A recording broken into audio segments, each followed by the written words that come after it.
I think Labour Leave was very important in swinging the Labour vote in the last couple of months before the election. Labour Leave split off from Vote Leave at the end of April, so we only had 2 months running up to the election really to get a Labour Leave campaign going.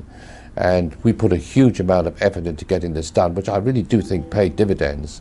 The polling evidence that we've got suggested that something like 10% of Labour voters in 2015 during the general election swung from being in favour of Remain to being in favour of Leave during that last 2 months. And that is something like 3.5 million votes altogether, which finished up in the Leave camp, of which the swing was about 900,000 votes. You double that up, it's 1.8 million. The majority was 1.3 million. So the change in votes among the Labour-leaning people during that last 2 months was probably decisive in the way the referendum went. Well, Theresa May was not in the Leave camp, but I think she was a fairly half-hearted campaigner for Remain.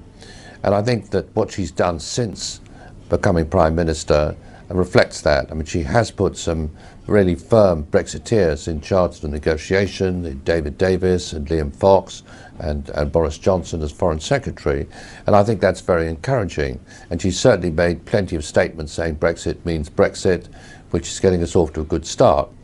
And there are going to be negotiations running on for quite a long period of time, and there is going to be room for backsliding and difficulties which need to overcome. But I must say, I think the initial stance taken by the new government is encouraging, and that what we ought to do is to support them as best we can, rather than to criticise them unnecessarily, and to try and get the outcome that I think that the referendum result showed that the British people wanted. Labour Leave is very definitely still running, and I think it's very important that it does continue to do so.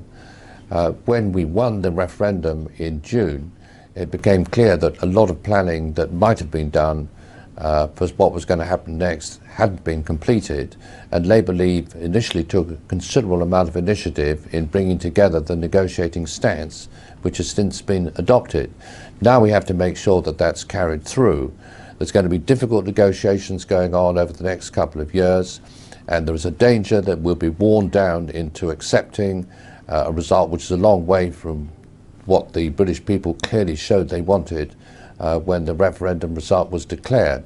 And so Labour Leave needs to go on fighting to make sure that the decision taken on the 23rd of June is implemented, and that we finish up in a long-lasting arrangement with our European Union countries on the other side of the Channel, which can last for the future, which is acceptable by everybody, but which does reflect the outcome of the referendum we had only a month or so ago.